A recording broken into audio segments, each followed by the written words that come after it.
Cyber crime ಅನ್ನು ಬಹಳಷ್ಟು ಆಗ್ತಾ ಇದಾವೆ.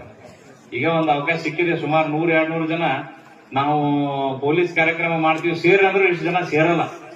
20-30 ಜನ ಯಾರ ಬೀಟ್ ಪೊಲೀಸರು ಬಂದಾಗ 20-30 ಜನ ಕಟ್ಟಿ ಮಾಡ್ಕೊತ ಸಿಗ್ತಿರ್ಬಿಟ್ರೆ ಇವತ್ತು ಒಟ್ಟರು ಸಿಕ್ಕಿದ್ರು. ಅದಕ್ಕೆ ಹೇಳ್ತಾ ಇದೀನಿ, ದಯಮಾಡಿ ಸೈಬರ್ ಕ್ರೈಮ್ ಅಂತೇಳಿ ಬರ್ತಾ ಇದ್ರು.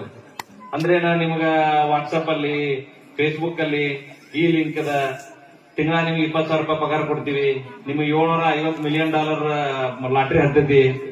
$700 ಮಿಲಿಯನ್ ಅಂತಂದ್ರೆ ಅವು ಇಡೀ ಒಂದ್ 4-5 ಮನಿನೇ ಬೇಕು ರೊಕ್ಕ ಇಡಕ್ಕ. ಅಷ್ಟು ರೊಕ್ಕ ಸಿಕ್ಕೈತಿ, ಲಾಟ್ರಿ ಹತ್ತೈತಿ ಅಂತೇಳಿ ಸುಳ್ಳು ಏನಾರ ಮೆಸೇಜ್ ಬರ್ತಿರ್ತಾವ. ಅವುಗಳನ್ನ ನಂಬಿ ಅವುಗಳಿಗೆ OTP ಕೊಟ್ಟು ನಿಮ್ಮ ಬ್ಯಾಂಕ್ ಅಲ್ಲಿ ಇರುವಂತ ದುಡ್ಡೆಲ್ಲ ಹಾಳಾಗ್ತವೆ, ವಿಡ್ರಾ ಮಾಡ್ಕೊಂಡ್ಬಿಡ್ತಾರ ಅವರು. ಸೈಬರ್ ವಂಚಕರು ಅಂತ ಇರ್ತಾರ. ಆದ್ದರಿಂದ ಯಾರು ಸಹಿತ ಇಂತ ವಂಚನೆಗೆ ಬಲಿ ಆಗಕ್ ಹೋಗ್ಬೇಡ್ರಿ.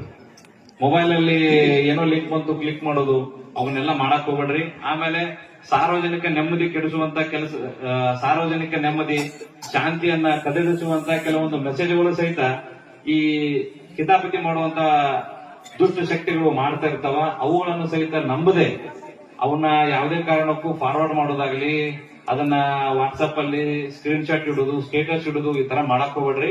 ಆ ಕ್ರಿಯೇಟ್ ಮಾಡಿದವ್ರು ಯಾರೇ ಇದ್ರು, ನೀವು ಅದನ್ನ ಶೇರ್ ಮಾಡಿದ್ರಿ, ಫಾರ್ವರ್ಡ್ ಮಾಡಿದ್ರೆ ನೀವು ಸಹಿತ ಆರೋಪಿ ಆಗ್ತೀರಿ. ಇಂತ ಎಲ್ಲ ಸುಮಾರು ಕೇಸುಗಳಾಗಿ ಬಹಳಷ್ಟು ಯುವಕರು ತಮ್ಮ ಜೀವನಗಳನ್ನೆಲ್ಲ ಹಾಳು ಮಾಡ್ಕೊಳ್ತಾ ಇದ್ದಾರೆ. ಆದ್ದರಿಂದ ಈ ಸೈಬರ್ ಅಪರಾಧಗಳಿಗೆ ಸಂಬಂಧಪಟ್ಟಂತೆ ಜಾಗರೂಕರಾಗಿರ್ಬೇಕು.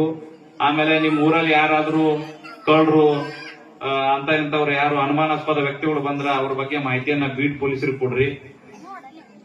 ಮತ್ತು ಈ ಇನ್ನೊಂದು ಏನ್ ಇಂಪಾರ್ಟೆಂಟ್ ಅಂತಂದ್ರ, ದಯಮಾಡಿ ಎಲ್ಲರೂ ಮೋಟಾರ್ ಸೈಕಲ್ಗಳನ್ನು ಓಡಿಸ್ತೀವಿ. ನೀವೆಲ್ಲ ಸುಮಾರು ಆಕ್ಸಿಡೆಂಟ್ ಕೇಸ್ಗಳಲ್ಲಿ ನಾವು ನೋಡ್ತೀವಿ, ಯಾರೂ ಸಹಿತ ಹೆಲ್ಮೆಟ್ ಅನ್ನ ಹಾಕಲ್ಲ. ಆಮೇಲೆ ಆಕ್ಸಿಡೆಂಟ್ ಆದ್ಮೇಲೆ ನೋಡ್ತೀವಿ ಗಾಡಿ ಇನ್ಶೂರೆನ್ಸ್ ಇರಲ್ಲ, ಗಾಡಿ ಓಡಿಸೋವನಿಗೆ ಲೈಸೆನ್ಸ್ ಇರಲ್ಲ. ಇವು ಮೂರು ಇದ್ರ, ಯಾವ್ದು ಲೈಸೆನ್ಸ್ ಮತ್ತು ಇನ್ಶೂರೆನ್ಸ್ ಇದ್ರ,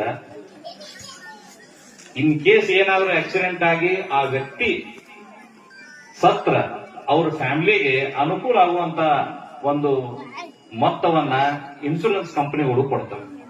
ಬಟ್ ಇವು ಇಲ್ಲ, ಲೈಸೆನ್ಸ್ ಇಲ್ಲ, ಗಾಡಿ ಓಡಿಸೋನಿಗೆ ಅಥವಾ ಡೆತ್ ಆದವನಿಗೆ ಲೈಸೆನ್ಸ್ ಇಲ್ಲ, ಆ ವೆಹಿಕಲ್ ಇನ್ಶೂರೆನ್ಸ್ ಇಲ್ಲ ಅಂತಂದಾಗ ಅದು ಇನ್ಶೂರೆನ್ಸ್ ಕ್ಲೇಮ್ ಆಗಲ್ಲ. ಅದಕ್ಕೆ ದಯಮಾಡಿ ಎಲ್ಲರಿಗೂ ಹೇಳ್ತೀನಿ, ಒಬ್ಬ ವ್ಯಕ್ತಿ ಸತ್ತ ನಂತರ ಅವ್ರ ಮನೆಯ ಪರಿಸ್ಥಿತಿ ಏನಾಗ್ತಿತ್ತು ಅನ್ನೋದು ಅದನ್ನ ಯಾರು ಇಮ್ಯಾಜಿನೇಷನ್ ಮಾಡಕ್ ಸಾಧ್ಯ ಇಲ್ಲ. 1 ಕೋಟಿ ರೂಪಾಯಿ ಕೊಟ್ಟರು ಸಹಿತ ಒಂದು ವ್ಯಕ್ತಿ ಸತ್ತವನ್ನ ಮತ್ತೊಂದು ಸೃಷ್ಟಿ ಮಾಡಕ್ ಸಾಧ್ಯ ಇಲ್ಲ.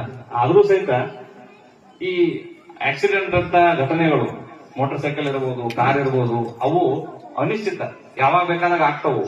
ಬಟ್ ಅವು ಆದಂತ ಸಮಯದಲ್ಲಿ ನಾವು ಸೇಫ್ ಆಗಿ ಬದುಕುವಂತ ಕೆಲಸವನ್ನು ಮಾಡಬೇಕು. ಕೈಯ ಕಾಲ ಮುರಿದ್ರೆ ಏನೋ ಬದುಕಬಹುದು.